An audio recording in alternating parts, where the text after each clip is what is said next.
Bienvenidos a Angularidades, donde estaremos conversando sobre temas alrededor del framework de desarrollo Angular para crear aplicaciones web.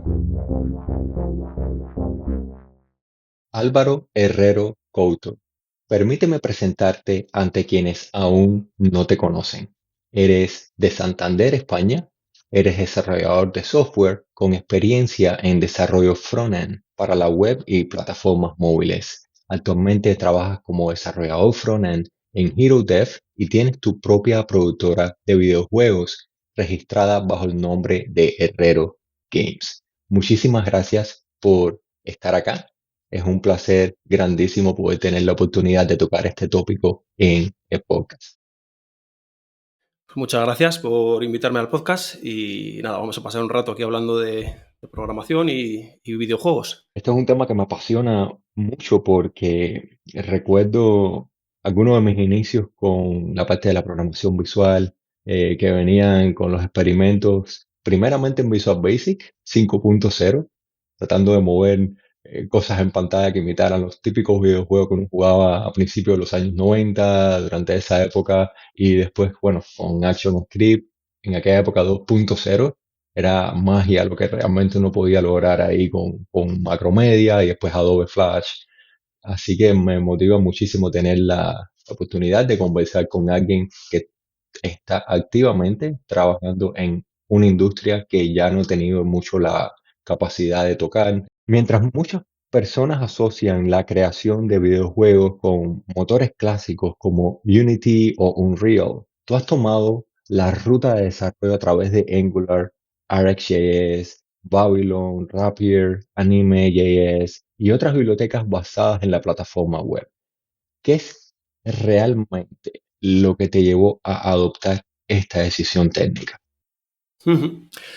Bueno, para poner un poco en contexto, voy a contar un poco los motores que usé en un comienzo, ¿vale? Y por qué decidí dedicar, digamos, toda la parte de programación de videojuegos a hacerlo con lo que es tecnología web, ¿vale? Todo el ecosistema de web. Entonces, bueno, yo, digamos, empecé un poco a programar para web, ¿vale? Digamos, para empresas y hacer videojuegos, ¿vale? Herrero Games es, digamos, mi side project. Empecé a la vez, ¿vale? Entonces, a medida que iba aprendiendo un poco programación y estudiando, pues yo empecé a hacer mi primer juego, que era Job de Leprechaun. Entonces, bueno, en ese momento ese juego lo hice con Game Maker, que es un entorno cerrado para hacer juegos en 2D, así sencillito, muy útil para aprender cuando estás empezando. Y bueno, el segundo juego lo hice con libgdx, que es una librería de Java. Pues lo mismo, estábamos estudiando Java cuando aquello, pues bueno, era la librería, digamos, que había. Y luego el tercer y el cuarto proyecto lo hice ya con Unity, ¿no? Unity es, digamos, pues se puede decir que es un poco el estándar, ¿no? de motor de videojuegos. Es probablemente el más usado. Y bueno, si quieres publicar en consolas, que era un poco el objetivo que tenía en esa época, ya con el primer proyecto, con Joe de Leprechaun, yo tuve acceso al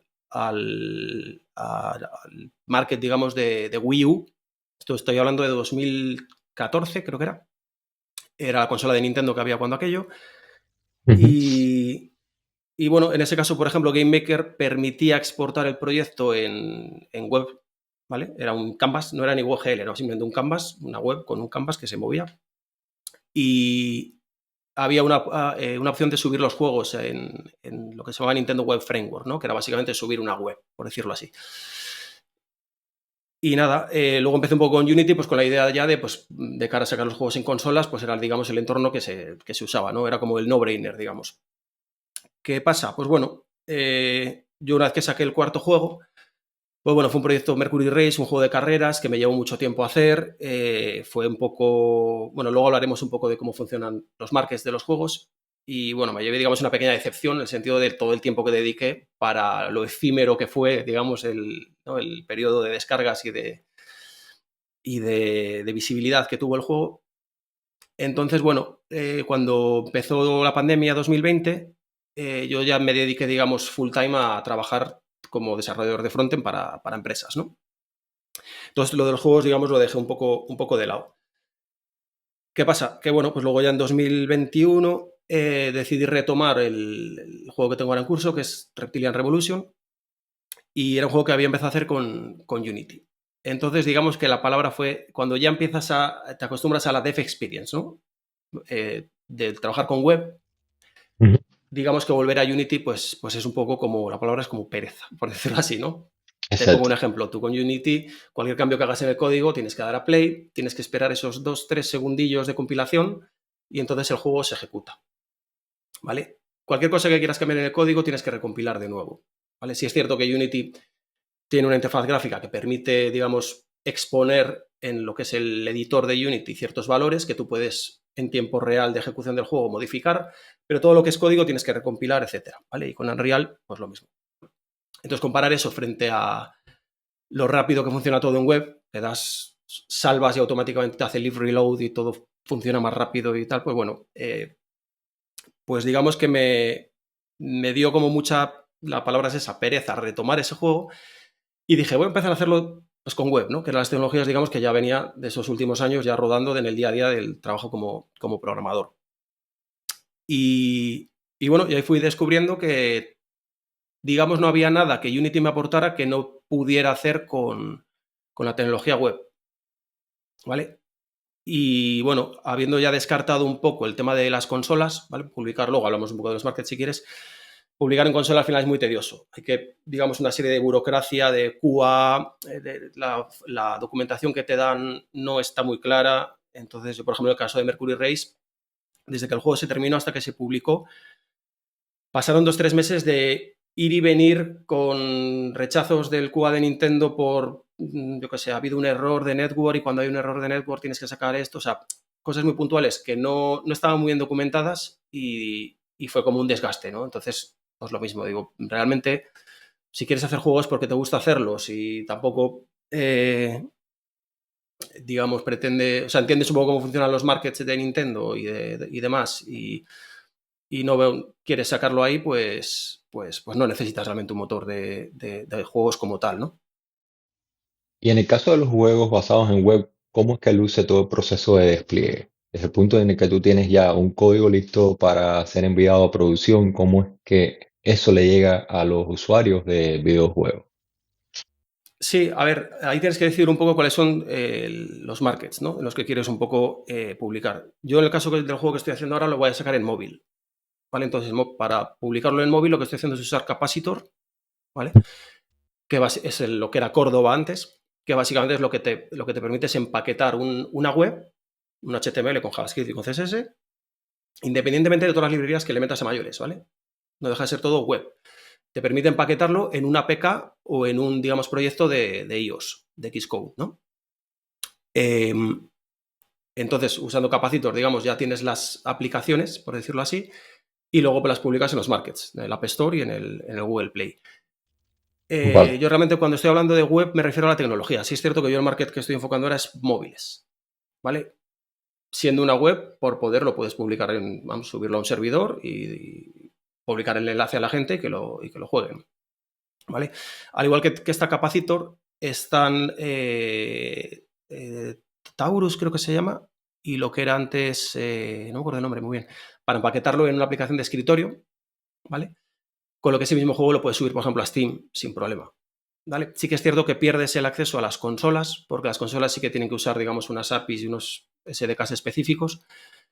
Y sí hay opciones, he visto gente que lo ha hecho, pero hay que meterse a muy bajo nivel. Y entonces, bueno, digamos que el target que tienes ahí es todo lo que sea webs o empaquetarlo con una aplicación de escritorio con Taurus y, y subirlo pues a Steam o a itch.io, que es una plataforma así para juegos móviles. Hay otros markets también, pues para, pues, por ejemplo, televisiones Smart TVs, ¿vale? Que ya empiezan a Ujú. integrar juegos. Los juegos de Facebook Instant, que eran los que se metían como en el chat, ¿no? En el Messenger de Facebook. Entonces todo eso al final es web. Incluso hoy en día hasta para relojes hay algún tipo de videojuegos, interfaces muy simples, muy básicas, Sí, pero me imagino que el tema con la realidad virtual también sea otro tipo de interfaces para explorar en el futuro y que la web he visto que tiene algún punto ahí de convergencia con este tipo de desarrollo. exactamente, sí, sí. O sea, al final el propio navegador ya te da una serie de APIs también para realidad virtual y cualquier dispositivo que te acepte, digamos, un HTML, ¿vale? Con JavaScript, pues es válido. O sea, esos dispositivos al final tienen, digamos, un runtime de un navegador, ¿vale? Y te hablo de dispositivos, pues eso, de Smart TVs y demás. En el caso de las aplicaciones móviles, claro que te piden una APK y un proyecto de estos de Xcode, pero lo generas con Capacitor, ¿no? Entonces, bueno, yo vi, digamos, que te cerrabas un poco la puerta a consolas, pero viendo todo lo tedioso que fue las últimas publicaciones y viendo que luego en mi opinión tienes hasta menos visibilidad que lo que es con el móvil, pues que lo que es el mercado móvil, pues bueno, yo decidí un poco apostar por el mercado móvil y esta tecnología pues te permite publicar ahí sin problema, con la ventaja de lo que te digo, pues todas las librerías, todo lo que usas día a día, en el caso como programadores, pues lo puedes usar desde Angular o cualquier framework, RxJS, cualquier librería que te imagines de web, pues tiene su aplicación para juegos móviles. De hecho, te menciono RxJS, que creo que es... en Unity ya hay un wrapper para RxJS y ya se empezó a poner un poco de moda, pero no está del todo usado. Y bueno, RxJS, que es una librería para manejar, digamos, eventos asíncronos, nada tiene cosas más asíncronas que un videojuego, en el que Así todo mismo. ocurre, ¿no? Nada ocurre de forma secuencial, sino que todos son, digamos, eventos que ocurren cuando el enemigo termina la animación, cuando el estado cambia a X, cuando de repente has conseguido el número de monedas. Entonces, por ejemplo, este juego RxJS tiene un uso brutal.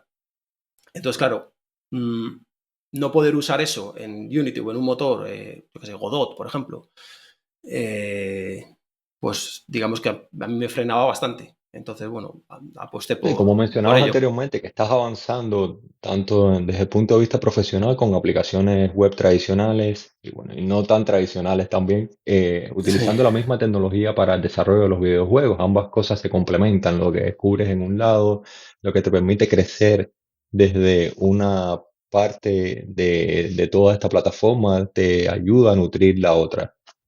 exactamente. Claro, o sea, yo no quiero convencer a nadie de esto es mejor ni esto es peor, para nada, ¿vale? Cada cosa tiene su utilidad. Pero como para la gente que se dedique ya al tema de programación, ¿no? Y use día a día pues cualquier framework de estos o estas librerías, TypeScript, básicamente, pues es una alternativa de quiero hacer un juego, pero es que me da pereza aprender Unity. Pues que no tienes por qué aprenderlo. ¿Vale? Ese es un poco el enfoque.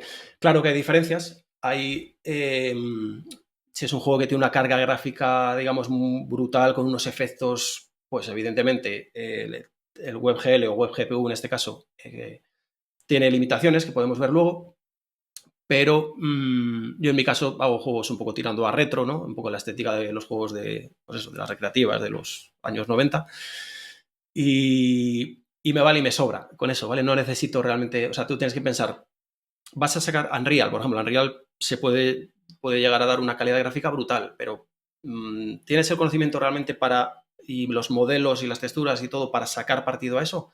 Porque si vas a hacer un juego realmente en 2D retro o moderno, vamos, pero sin mucha, digamos, exigencia gráfica, no necesitas eso realmente. Entonces, te vale y te sobra con lo que ofrece WebGPU, que a día de hoy ya se pueden hacer cosas espectaculares. Y desde el punto de vista de desarrollo de software, también entender la capacidad. Eres actualmente una sola persona trabajando para Herrero Games.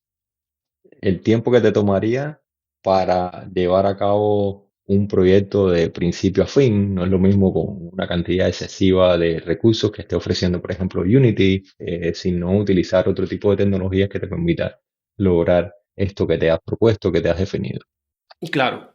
A ver, yo esto es digamos, un side project que combino con el trabajo full time en la consultora, ¿no? Entonces, pues ratos que vas sacando, pues le dedicas un poco a esto, pero realmente poco contest switch tengo que hacer, ¿vale? Porque es un poco lo mismo. Yo estoy usando en este caso Angular, ¿vale? Y bueno, el juego como tal, si quieres entramos un poco ya en cosas así más Claro, por técnicas. supuesto. El juego como tal está hecho, o sea, cuando tú ves los muñecos moverse, ¿vale? Eso es Babylon JS.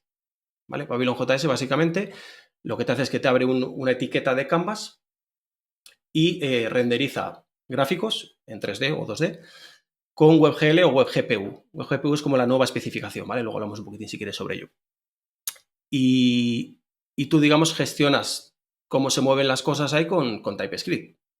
Básicamente, todos los motores, esto es, digamos, unánime a todos los motores habidos y por haber, tienen lo que llaman un scene graph, ¿no? Un gráfico, un grafo de, digamos, con una serie, una jerarquía de elementos. Entonces, tú tienes la escena, tienes una cámara, tienes diferentes, digamos, elementos que tienen una posición, una rotación, ¿vale?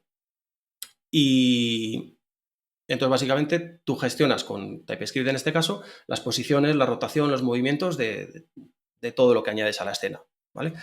Claro, eso está preparado para renderizar un sprite, para renderizar una malla 3D, en este caso con Ujú. Babylon, ¿vale? Eso, digamos, es común a todos. Entonces, tú toda esa parte realmente no la estás gestionando con Angular, ¿vale? A mí me ha preguntado mucha gente, ¿pero cómo haces eso? ¿Cómo mezclas Angular? Entonces, eh, digamos que cada librería o cada framework se está ocupando de una cosa, ¿vale? En este caso, el juego, por ejemplo, según lo arrancas, el router, el routing, digamos, de las diferentes páginas, eso lo gestiona Angular, ¿vale? Entonces, la página del menú, que es básicamente pues, botones, ¿no? Con la imagen, con todo eso es un template de Angular, ¿vale? Con HTML, con elementos de clic, etcétera. Todo eso, o sea, en ese punto, digamos, no hemos entrado todavía en la parte de 3D, ni de Babylon, ni nada de eso. Entonces, bueno, yo tengo diferentes rutas pues, para seleccionar el nivel, para seleccionar el personaje, etcétera. Y ya cuando das a play, básicamente es una ruta que solo tiene un elemento de canvas, ¿vale? Y ahí es Babylon JS. Yo estoy usando Babylon, pero realmente sería lo mismo con Three o con Pixie, en caso de un juego de 2D. Tú tomas, digamos, ese canvas y ya la propia API de Babylon ya se encarga de hacer que se ejecute ahí una escena en 3D a la que tú le estás diciendo, añádeme esta malla 3D o este sprite o este lo que sea, añádemelo en esta posición, muévemelo, etcétera, ¿vale? ¿Y Entonces, cómo es que él digamos, usa la estructura de código para garantizar un mantenimiento de todos esos recursos que están corriendo, que se están levantando desde el Canvas y no necesariamente son parte de la típica aplicación de Angular convencional? sí. Bueno, tú imagínate, o sea, una vez que entramos en la ruta, ¿no? En la página del juego, ahí, ¿qué está haciendo Angular realmente? O sea, Angular, el template, digamos, ha renderizado un canvas, ¿vale? Y bueno, todas estas librerías siempre lo primero que hay que hacer es coger ese canvas, con ViewChild en este caso, lo estamos usando Angular. Esto hablo de Angular, pero realmente es que es aplicable a cualquier framework. Exacto. Coges, digamos, ese elemento y la propia API de Babylon se encarga de generar una escena a este tamaño, con estos elementos, con este graph, ¿no? Etcétera. Entonces, ahí realmente Angular ya no está haciendo nada, ¿vale? Yo sí que es cierto que la UI que hay arriba, que es básicamente, pues nada, una cajita en la que pone una barra de la vida que tiene el personaje y la munición, ¿no? Eso por poder lo puedes hacer realmente dentro del canvas con Babylon, con Three, Babylon tiene unas APIs para hacer UIs, ¿vale? Pixie también, puedes dibujar rectángulos, poner letras, etcétera. Pero yo ahí opté un poco por simplificar, ¿vale? Directamente usar HTML, ¿vale? ¿Para qué voy a aprender cómo se maqueta, digamos, con las APIs de Babylon cuando ya sé cómo se maqueta con CSS, ¿no? Y tengo Y transiciones, posiblemente sea tengo... mucho más eficiente porque no tienes que estar involucrando JavaScript y dependencias, es decir, elementos adicionales de esas dependencias dentro de todo el procesamiento. Sí, bueno, una vez que se renderiza digamos, ya estás renderizando un canvas de WebGL, va a ser más eficiente probablemente hacerlo dentro del canvas, ¿vale? Pero esa diferencia de performance es mínima, ¿vale? Luego hablamos un poco de performance y es mínima, realmente, ¿vale? Y más en este caso, digamos, la interfaz que es nada, una barrita que se va moviendo y poco más. Entonces, Ujú. bueno, ahora con Angular 18 está el sistema este experimental, que está experimental pero funciona perfectamente, de Soundless, ¿vale? Sí, yo vi que estabas recientemente incorporaste todo lo que tiene que ver con la detección de cambio, el Soundless, Sí, experimental todavía, bueno, en el Angular 18 que recién acaba de salir. sí. En la segunda entrega del juego Reptilian Rebellion ya tienes incorporado ya Soundless. donde los Sí. elementos de la interfaz gráfica están enlazados con signals. Y por ahí va también una de las preguntas, ¿no? ¿Cómo es que llegas a usar Angular Signals en tus productos y qué características de Angular 18 o de framework en general de Angular recomiendas a las personas que quieran adentrarse en el mundo, no solamente de los videojuegos, sino de las aplicaciones altamente interactivas? Vale, mira, si quieres, te voy a compartir un poco pantalla, Ujú. ¿vale? Para que se vea un poco lo que estaba explicando. A ver, Adelante. mira, bueno, si ves, esta es la ruta, ¿no? O sea, digamos, toda la gestión de las rutas, esto lo estoy haciendo con Angular, ¿vale? Entonces, este es el nivel 3. Entonces, fíjate un poquitín los elementos que tenemos aquí, ¿vale? Básicamente tenemos el top UI, ¿vale? Lo ves seleccionado arriba, ¿vale? Esto es una etiqueta de Angular, o sea, esto ya sí que Si lo le estoy haces un gestionando poco con de Angular, zoom, ¿no? va a salir mejor en sí, en la representación. Perfecto. Vale, así, ¿no? Ujú. Vale, top UI, vale, ahora esto se me ha cerrado, ¿vale? Esto realmente lo estoy gestionando con Angular, ¿vale? Este es el control de FPS y aquí está el canvas, ¿vale? Luego los menús que se superponen, el dialog, digamos, de cuando de Game Over y todo eso, lo mismo, todo eso es un template de Angular, ¿vale? Pero ahora mismo, digamos, lo único que está trabajando Angular, ¿vale? En lo que es la ejecución del juego, es en actualizar la parte de aquí arriba, ¿vale? Todo lo demás, Angular ha pintado un canvas y Babylon se está encargando de a ese canvas hacer que se muevan los muñecos, ¿vale? Entonces, bueno, yo esto originalmente, yo ya tenía puesto sin el quitar el soundless, ¿vale? Porque, digamos, es una cosa que se está actualizando prácticamente de continuo, ¿vale? Tú siempre estás disparando en el juego, con lo que la barra de la munición siempre se está moviendo, ¿no? Entonces, bueno, digamos, estás eh, usando el sistema de detección de cambios de Angular prácticamente de continuo, ¿vale? Ujú. ¿Es el fin del mundo? ¿Es el tal? No, es decir, la detección de cambios de Angular, básicamente tú lo que estás diciendo es a mi componente y a todos sus padres, mira si tienes algún cambio, ¿no? Si tienes alguna diferencia entre el template y el... Eh, yo creo que es una cosa que hay que tener muy en cuenta cuando es un componente que está muy anidado, ¿vale? Porque está haciendo realmente hacer el change detection a todos sus padres, pero en este caso realmente es ese elemento, dos elementos más arriba y ya está. Vale, yo te pongo un ejemplo, yo tengo un medidor ahí de FPS, que a fin de cuentas, el tema de performance, a veces hay una expresión que decimos en España mucho que somos más papistas que el papa, ¿no?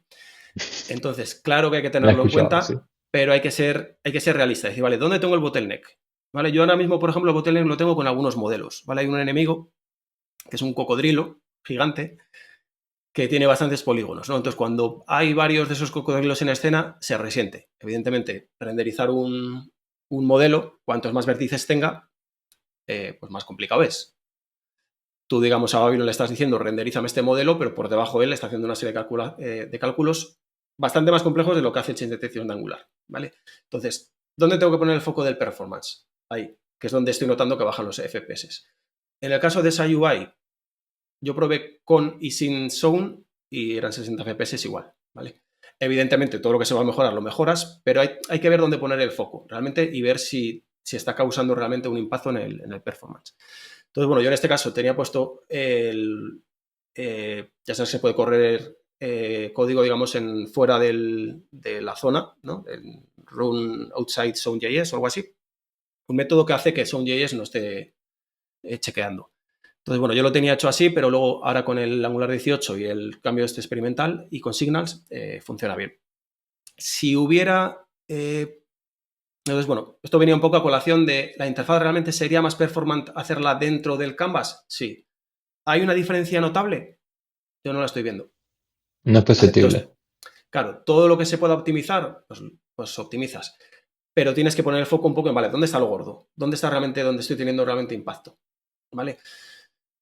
Tú imagínate, aquí, por ejemplo, en realidad, si quieres, te sales de Zone.js de mil formas. O sea, yo puedo, en vez de hacer el binding, ¿no? Esto al final es o sea, el que se mueva la barrita, si no me equivoco, lo hice con ng-style, ¿no? Y el style le pongo, pues, que el transform sea 100%, ¿no? El scale, perdón, en X, 100% o 0. Y con ng-scale lo vas moviendo. Vale, esas directivas están diciendo Angular, están haciendo que, ¿no? Que el change detection funcione. ¿vale? Bueno, yo podría hacer una directiva que coja ese elemento y usando JavaScript nativo le aplico el estilo y me salto la parte de Angular. Tan sencillo como eso. Y lo puedo hacer con una directiva que coja con viewchild o con lo que sea, que coja ese elemento de esa barra y con el JavaScript nativo le puedo añadir una clase, le puedo cambiar un estilo, le puedo cambiar un valor de unas letras, ¿vale? Entonces, por poder te puedes saltar todo el change de Angular de mil formas. Yo en este caso no vi usando Signals, usando el Soundless, funcionaba bien. Pues ya está. Si descubriera, oye, que luego resulta que se está resintiendo ahí, pues te lo saltas simplemente usando el JavaScript nativo, ¿vale? De hecho, a mí me pregunta mucha gente, oye, ¿pero hay algún wrapper de Babylon para Angular? Y pues es que no hace falta. O sea, tú Angular o sea, lo puedes usar para el routing, la UI, etcétera, y cualquier otra cosa, pues ya ves, abres el canvas con Babylon o si tienes que acceder a algo, digamos, del DOM directamente saltando de otra parte de Angular, porque lo necesitas hacer así, nada te lo impide, ¿vale? Claro. Y también nativamente con JavaScript puedes utilizar posiblemente Request Animation Frame y otro tipo de técnicas que te permitan mantener todo lo que tiene que ver con la representación frame by frame bajo control y que no se te vaya a escapar una lógica que consuma demasiado en el punto de que cause un detrimento a la hora de renderizarlo en un navegador. Claro, sí, sí, sí. De hecho, por ejemplo, toda la parte de menús, ¿vale? La parte de menús al final eso sí que son templates de Angular puro y duros, no hay nada de... Bueno, sí es Ujú. cierto, la parte de selección de personaje, hay un pequeño canvas con Babylon también, que simplemente hay que poner al personaje así corriendo, ¿vale? Entonces esas animaciones, por ejemplo, están hechas con AnimeJS. AnimeJS es una librería tipo la de GSAP, que es para hacer twins, ¿no? Un twin básicamente el propio juego también la usa. Un twin es que le dices, bueno, este valor, imagínate la posición X, pasa de la posición que tenga a la posición X más 100 en 3 segundos y con esta curva. Entonces eso Vale, es hace, una por ejemplo, interpolación como mismo se hacía en Flash. eso es. Entonces, AnimeJS es, digamos, una librería de twins, ¿vale? Ujú. Y entonces, pues todos los movimientos que hay de los botones o, pues no sé, te pongo un ejemplo. El árbol que está ahí estático se mueve un poquitín así, pues eso es un twin, el loop, y ya está. Entonces, ¿se podría hacer con el sistema de Angular de animaciones, tal? A mí el sistema de Angular de animaciones no me gusta nada, no le veo realmente razón de ser. Entonces dices, bueno, pues sin necesidad de que haya un wrapper de AnimeJS para Angular, nada te quita. O sea, AnimeJS lo único que necesita es una referencia al elemento del DOM. La referencia la coges con viewchild, ¿no? Con el element ref, punto native element, se la das, ¿vale? Entonces, es un poco eso. No, 3JS, por ejemplo, sí tiene un wrapper que se llama Angular 3, que es gracioso porque ellos lo ponen también en su página, es la versión que no existió de Angular, ¿no? Angular pasamos de Angular 2 a Angular 4. No sé muy bien por qué. Y entonces ellos tienen Angular 3, pero 3 refiriéndose a la librería de... Exacto. Entonces ellos sí tienen un wrapper, pero es un concepto diferente, porque ellos lo que hacen básicamente es, digamos que el renderer de Angular, en vez de renderizar las etiquetas de HTML como tal, automáticamente ya haga ese canvas, ¿no? Entonces, Angular 3 básicamente lo que permite es que tú puedes componer ese grafo de escena, componerlo directamente en el template, ¿vale? Entonces tienes una etiqueta de escena, otra etiqueta de un modelo 3D, a esa etiqueta le puedes poner un hijo, de etiqueta me refiero a eso, un elemento HTML. Le puedes poner un hijo que sea el material del modelo, ¿vale? Entonces digamos que puedes ir componiendo esa escena con el HTML, usando G4. Entonces, bueno, yo creo que eso tiene sentido para, pues imagínate igual un juego de puzzle o algo así, ¿vale? Pero en este caso, pues yo no me imagino, claro, estos son muchos elementos creados dinámicamente, enemigos, disparos, etcétera. Entonces, bueno, yo veo más cómodo tener el control con el StemGraph y tú por código pues vas añadiendo. Claro. Y actualmente el mantenedor de Angular 3, que bueno, que me encanta la referencia a lo Sí, que tiene que ver con el salto de la 2 a la 4. Pero bueno, el mantenedor del proyecto de Angular 3 está trabajando actualmente en detección de cambios sí, para ir un poco más como 100% hacia Songless y salir de la parte de Hybrid Change Detection. sí. Shautran está trabajando en eso ahora mismo activamente. Sí, sí, sí. Esto es un fenómeno. Yo lo probé, lo de Angular 3, pero lo que te digo, no le veía un poco el... Yo estoy acostumbrado un poco a crear la escena un poco todo por código, ¿no? Y digamos o sea, no necesito, digamos, componer nada en el template. El template, lo que te digo, es una etiqueta de Canvas, ¿vale? Y yo todo lo hago, pues con código, con suscripciones, con RX, pues cuando hay un evento de que el valor de la munición se ha quedado a cero, pues hay suscripciones everywhere, ¿no? Pues entonces añado a la escena un sprite que es el que le dice como que se le acabó las balas. O sea, yo todo eso, digamos, estoy acostumbrado a hacerlo en código. Entonces, digamos, no necesitaba el wrapper como tal de Angular 3 o de Babylon, que de Babylon no existe, de hecho. Entonces, bueno, esto viene un poco eso a cómo podemos combinar Angular o cualquier framework, ¿vale? Con cómo podemos, digamos, usar lo que nos interesa de ahí, que en mi caso era la UI, el router y, bueno, y todo el sistema de BI, ¿no? De inyección de dependencias, pues un poco para el store ¿no? del state y demás. Usar eso, pero si tú quieres usar Babylon, quieres usar Anime, quieres usar cualquier cosa, pues lo que te comento, realmente no hay por qué hacerlo todo de Angular Way. ¿Vale? Incluso lo que te Exacto. comentaba antes, si en un momento dado, oye, que es que mira, tengo aquí un elemento que estar haciendo update de continuo y creo que me está bajando el rendimiento de tal. Probablemente no lo está haciendo, pero en el caso de que tal, nada te quita decir, bueno, pues en vez de hacer un binding de un valor con Angular, que es lo que está haciendo, digamos, el test de detección cambiar, nada te quita coger la referencia del elemento y con style punto lo que sea, con JavaScript nativo, cambiarle lo que quieras o cambiarle el valor, ¿vale? Entonces, salirse un poco, digamos, de Angular Way de hacer las cosas y hacerlo un poco como crees que funciona. Yo, por ejemplo, aquí la pantalla de juego, si la interfaz no lo hubiera hecho con Angular, ahí Angular ya muere, por decirlo así, ¿no? Ha pintado el canvas y ya no hay nada más. Y en este punto ya como que Angular solamente sirve para hacer el wrapper, el contenedor de la experiencia de usuario que estabas mostrando desde un inicio. Y de hecho, una de las cosas que quería preguntarte, Álvaro, de la lista de productos que estabas ofreciendo basado en Angular dentro del portafolio tuyo de videojuegos, ¿cómo es que ha evolucionado el manejo del estado global del juego y la interacción entre los componentes de las diferentes rutas? ¿Cómo es que has ido cambiando a lo largo del tiempo, desde que comenzaste, por ejemplo, en este mismo videojuego en el año 2021? ¿Cómo has ido evolucionando? Bueno, a ver, el juego cuando empecé a hacerlo en web, originalmente estaba lo que es la parte del menú, ¿no? Y todo eso era Svelte, ¿vale? Básicamente, porque yo no quería usar Angular en un principio, por un poco por cambiar. Dije, pues bueno, por probar. Ya te digo que todo esto empezó un poco como experimento y cuando vi que dije, joder, pues es que va bien de rendimiento, me resulta más cómodo, ¿no? Esto fue, digamos, cuando estaba experimentando con la web.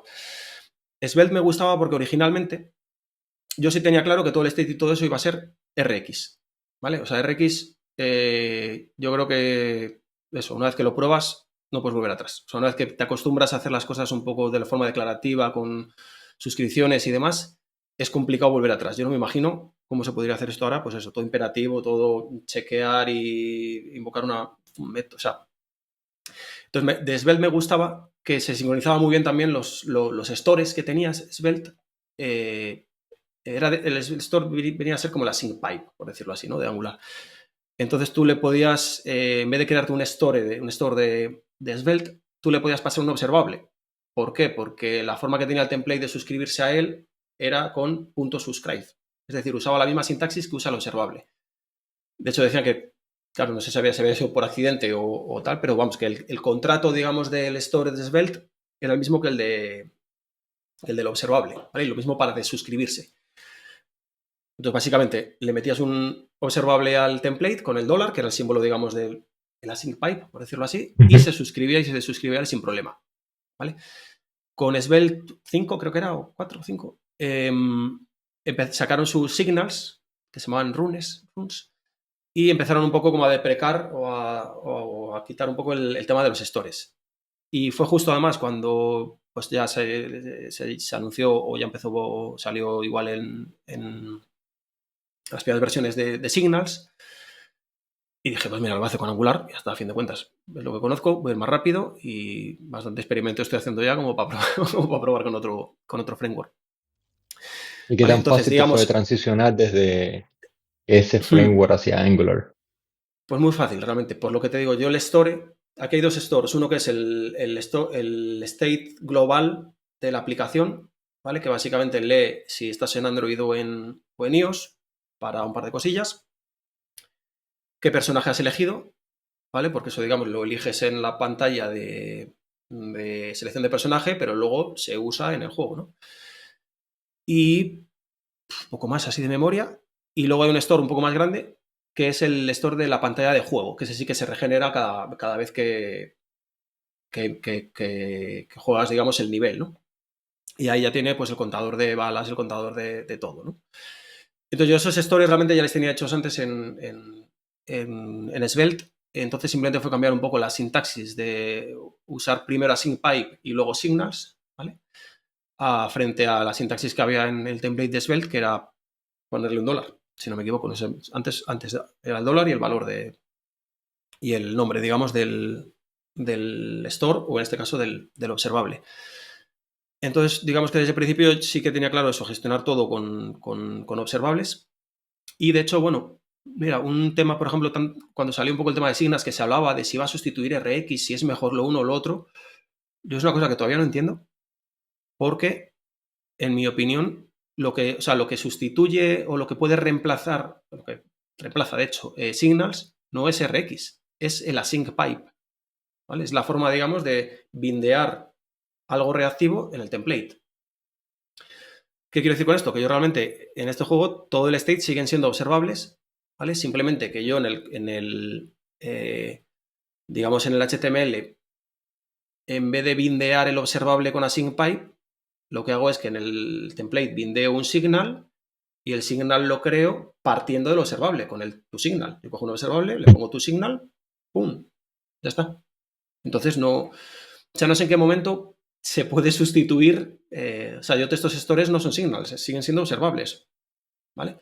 Porque yo quiero que sean observables porque quiero tener acceso a todos los operadores, quiero poder suscribirme con forkjoin, con combine con todo el ecosistema que hay de RX, Y que pero la luego el naturaleza paso es un flujo final, de datos que está entrando, es una serie de eventos que no se detienen y que necesitas operar sobre ellos. claro, tú fíjate, yo he hecho, por ejemplo, un wrapper para una animación de anime JS, ¿vale? Yo tengo hecho un wrapper que es un observable. O sea, básicamente tengo un método que te crea un observable que completa cuando la animación completa. Tú le pasas los parámetros de la animación y completa. Entonces, haciendo eso, por ejemplo, tú pues ya tienes control de, imagínate, te pongo un ejemplo. Hay una animación que es cuando da una voltereta el personaje, ¿no? Es como el dash que llaman, ¿no? Que es como que corre, así dando una voltereta. Eso es un observable, ¿vale? Que completa, que finaliza cuando la animación termina. Ujú. Si yo quiero en un momento dado cortar esa animación y ejecutar otra, ¿vale? Con RX tenemos todos estos operadores de switch map, exhaust map, ¿vale? Yo quiero decirle, no, termina, completa la animación anterior y empieza esta otra. Switch map, ¿no? Switch map, digamos, si hay una emisión en curso y el observable, digamos, padre, por decirlo así, el outer que llaman, El auto. emite, cancela esta y no, y se suscribe a esta. Pues con animaciones perfectamente. O al revés, yo puedo decir, oye, si le llega una emisión de que tiene que cambiar la animación, pero está haciendo esta animación que creo que es importante, ¿no?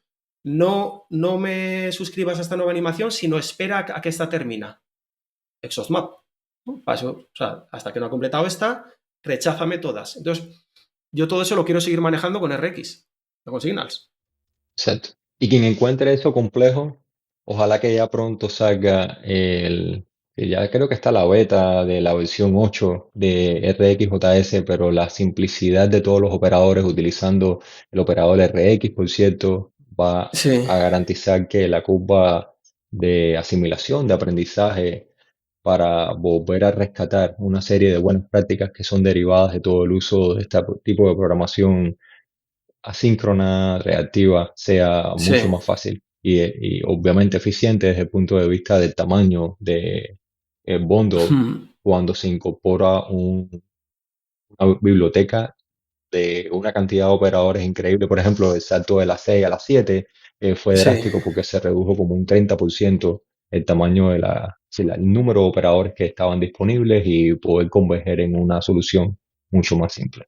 sí, sí, está claro que RX es complicado, pero sí es cierto que yo creo que no hay que aprender 30 operadores. Tienes que aprender los 15 más importantes, pero aprenderlos bien y entender, intentar ser imaginario. Claro, todos los ejemplos normalmente que vemos cuando aprendimos RX siempre van relacionados con requests, ¿no? O sea, el ejemplo de un switch map suele ser eso. Si hago un request y luego de repente quiero hacer otro, quiero que se cancele primero. Pero yo creo que es eso, con pocos operadores, pero siendo un poco imaginativo con ellos y decir, bueno, pues que ese switch map lo puedo aplicar a una animación. No, yo quiero que dar un botón, pero si se está cerrando el dialog y le vuelvo a dar, no, que espera que se cierre, ¿no? Entonces, todos estos operadores que tenemos para rechazar, para suscribirse y cancelar, todo eso, Claro, no son tantos en realidad y sabiéndolos usar, es que las aplicaciones eh, son infinitas.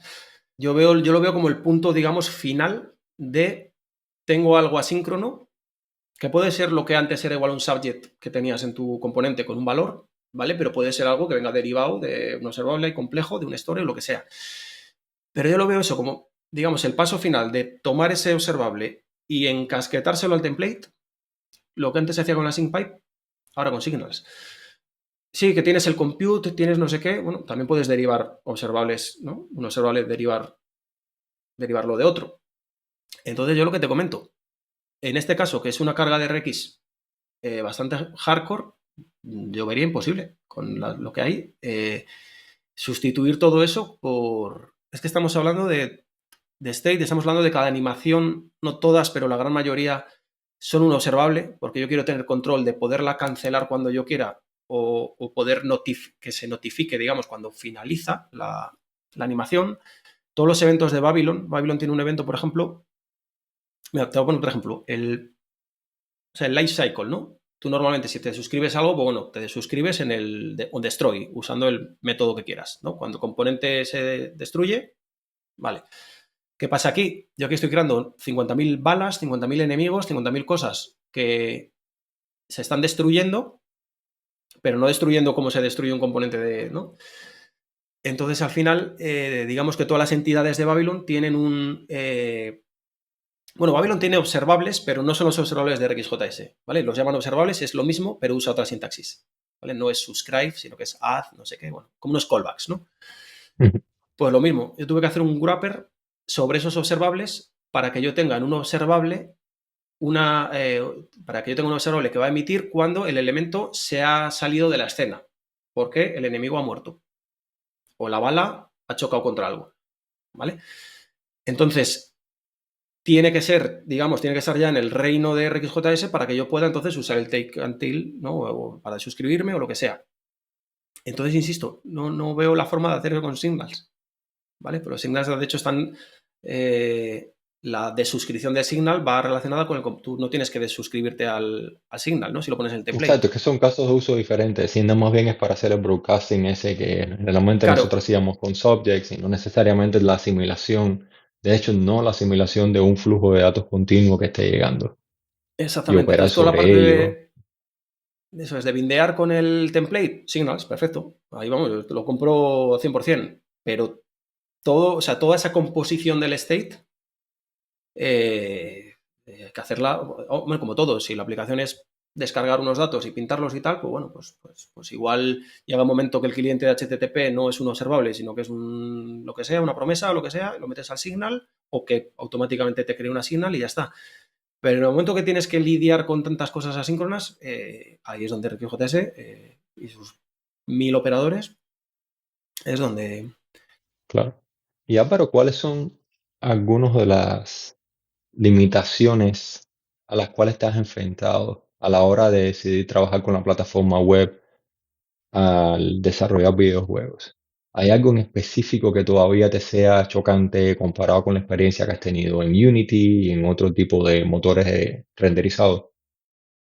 Pues mira, yo en mi caso no he tenido ninguna limitación, básicamente porque mis juegos tienen una carga gráfica muy sencilla, ¿vale?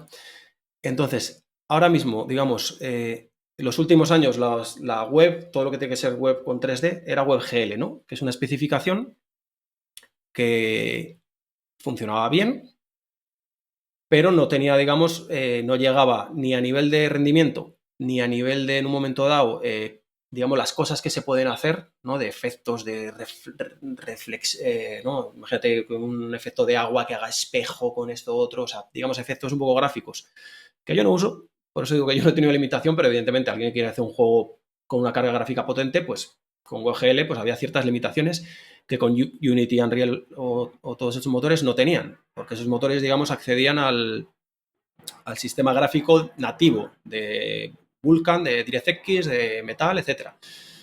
¿Vale? Con WebGL lo que hacía era, digamos, una especificación que era OpenGL y estaba, digamos, pues limitada. Insisto, para mí no me vale, o sea, me sobra lo que puedo hacer.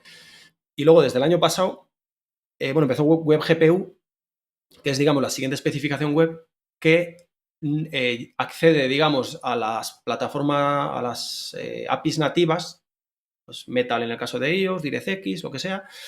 No tiene el 100% de acceso, pero tiene bastante más acceso que lo que tenía WebGL.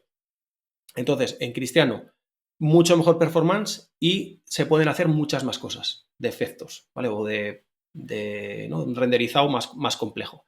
Entonces, WebGPU, desde, si no me equivoco, diciembre del año pasado, ya está soportado en Chrome y en Chrome para Android.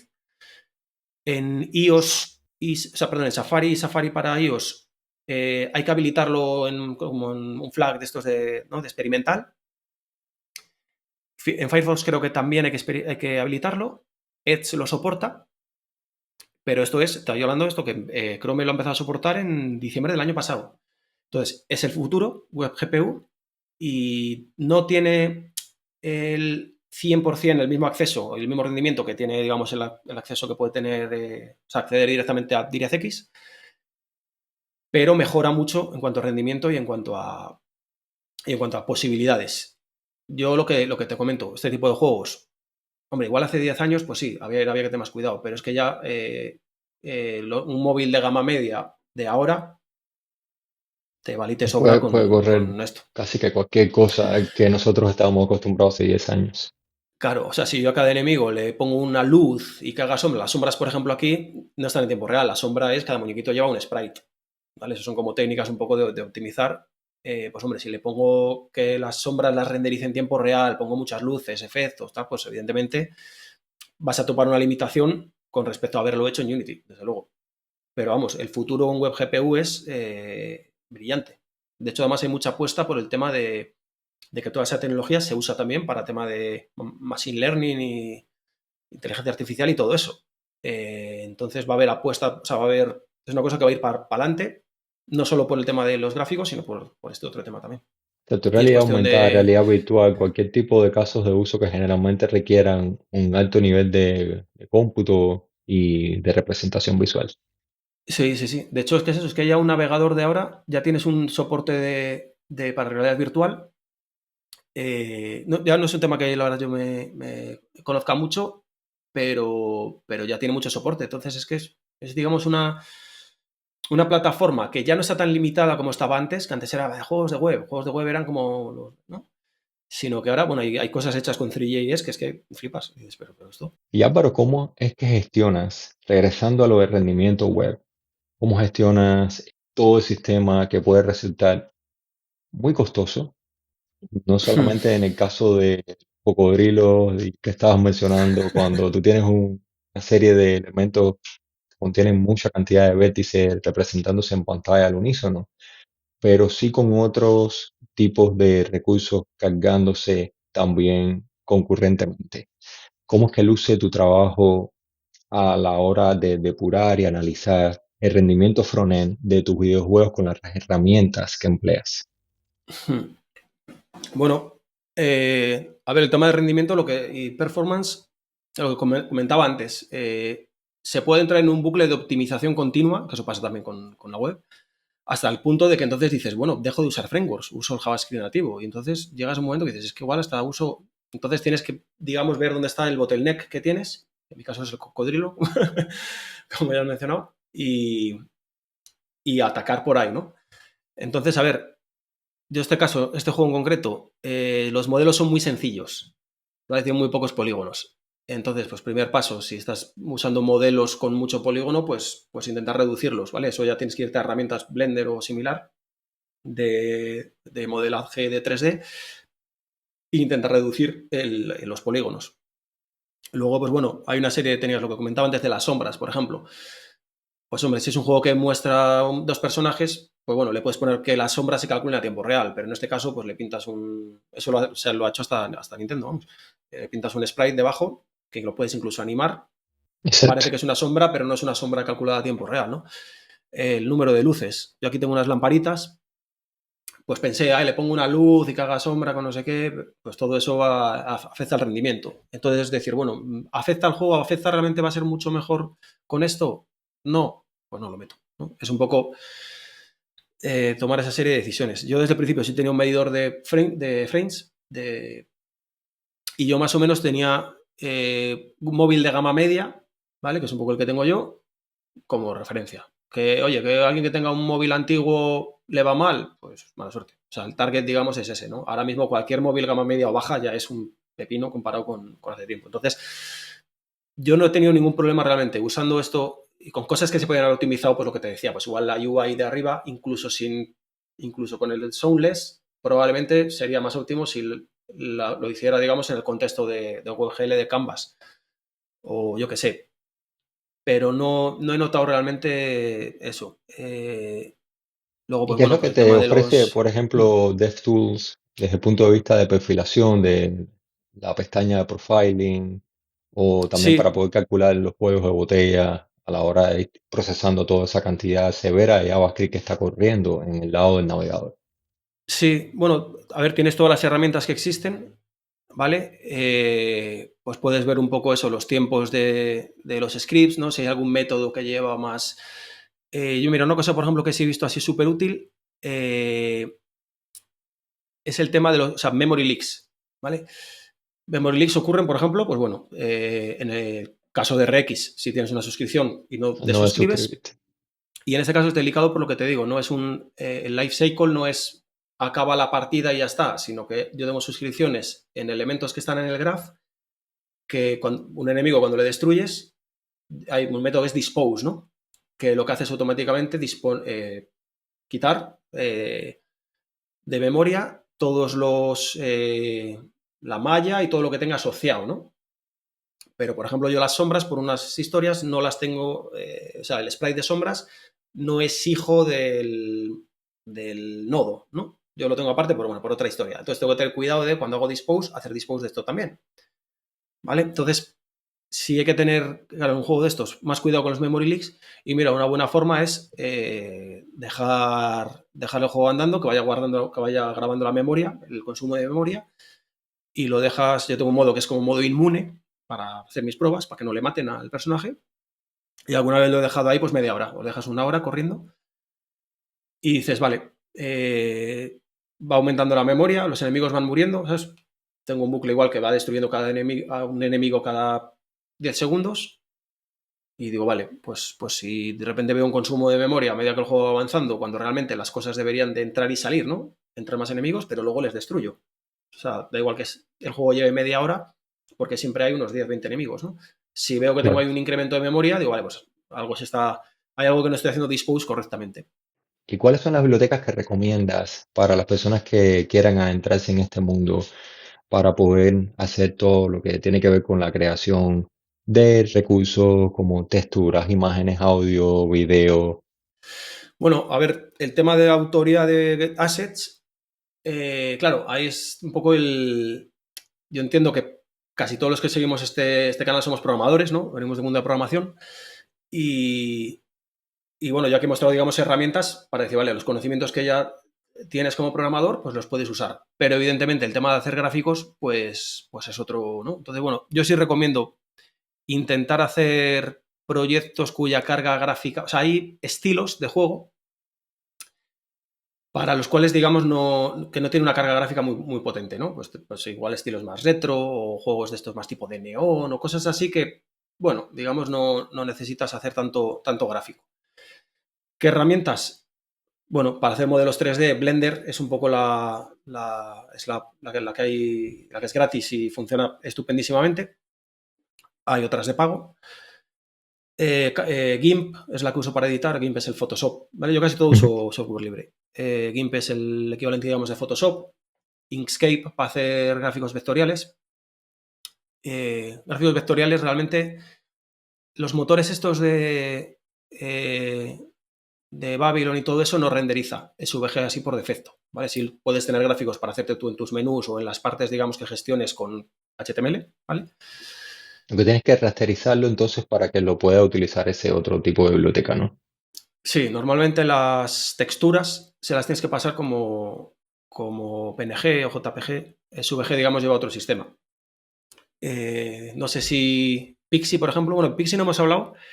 Pixie es un motor de renderizado de 2D que es una maravilla. Y la última actualización, además, va como un tiro. Hay unas demos, si alguien quiere ver la página de Pixie, hicieron una entrada, tiene un blog.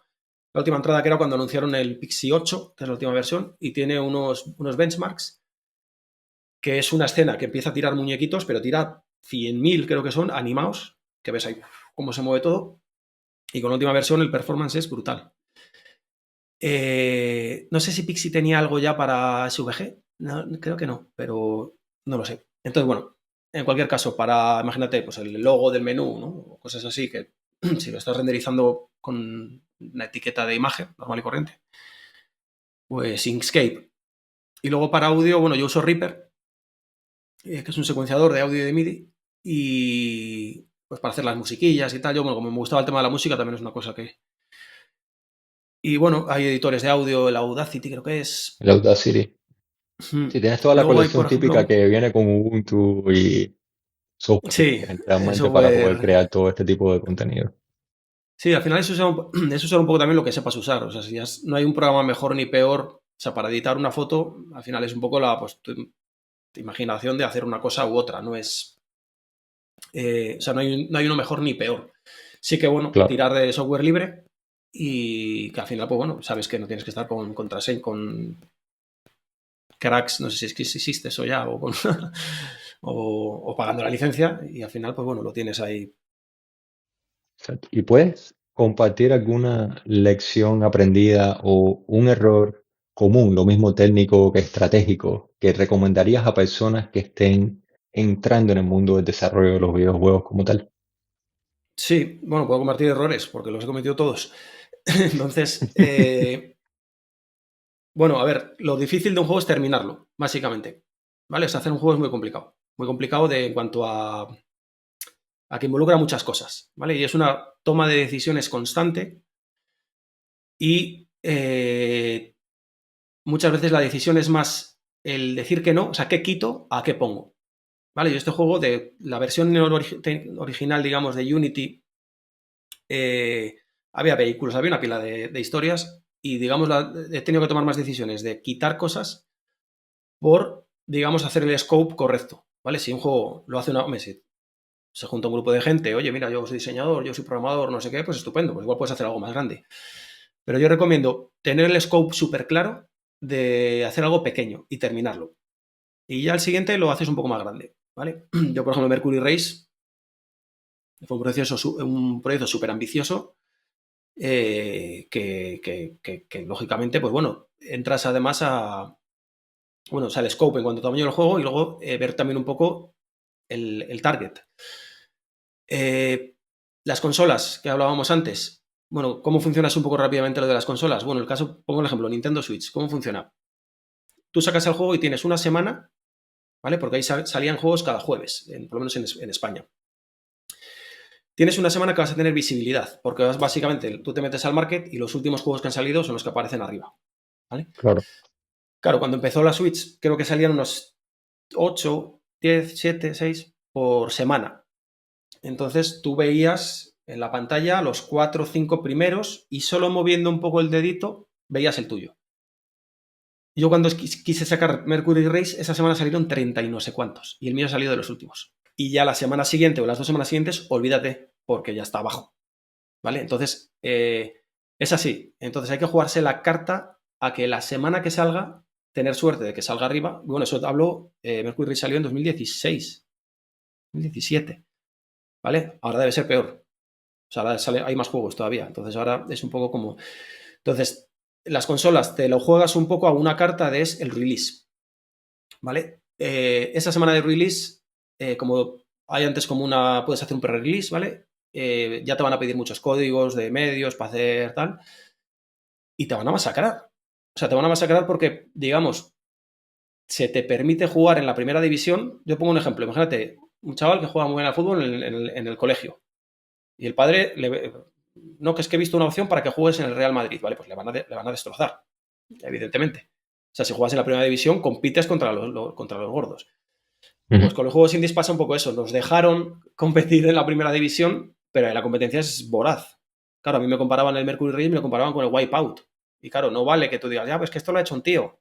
Bueno, al usuario le da igual. O sea, le da igual que ¿entiendes un poco, no? Entonces, los markets de las consolas son para juegos indies, hablo, evidentemente. Oye, un proyecto más grande, tal, pues es muy complicado, ¿vale? Creo que es mala plataforma, ¿vale? Por todo lo que conlleva y tal. Entonces, yo personalmente no aspiraría a eso. Juego de móvil, mira, el App Store, por ejemplo, hay una cosa que recompensa a nivel de ASO, que es que actualices el juego, ¿vale? Yo, si mi juego en Switch ya está el número 240 y tantos en la lista, ¿de qué me sirve actualizarlo? Si ya no lo va a ver nadie, ¿vale? Claro. Sin embargo, Apple premia eso. Entonces, premia, digamos, no te la juegas tanto al release, sino que si luego iteras un poco con él, vas mejorando en base al feedback, vale, a mí eso me interesa. Yo no tengo los medios para, o sea, yo sé que lo voy a sacar y va a tener fallos o va a haber cosas mejorables. Es que te puedes El tío, planificar con el ciclo de vida de la aplicación y estar lanzando un MVP inicialmente y después las diferentes fases con más niveles, etcétera, y no se te quede estancado ahí abajo en el fondo de los resultados de exactamente, búsqueda.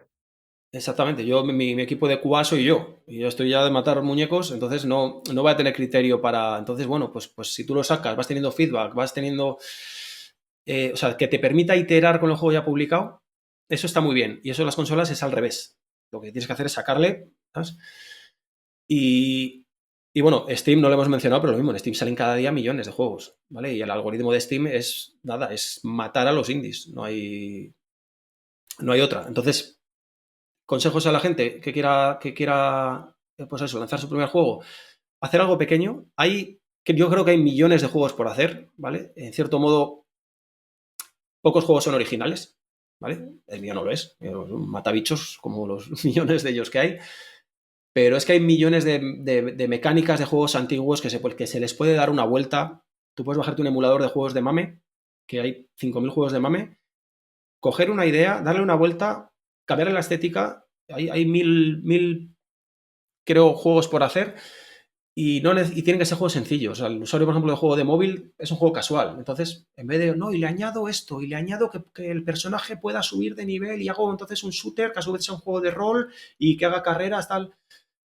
Eh, Yo creo que también que el usuario ya no de juegos indies, incluso de juegos ya de producciones grandes, el usuario ya está saturado de juegos, hay millones de juegos y, y tienen que ser, yo creo, los juegos de móvil, juegos casuales, sencillos, mecánicas que enganchen así desde el principio y creo que eso está muy al alcance para cualquier desarrollador indie de hacer productos de esos que tenga una buena UX, ¿no? Que sea cómodo de jugar, que sea agradable.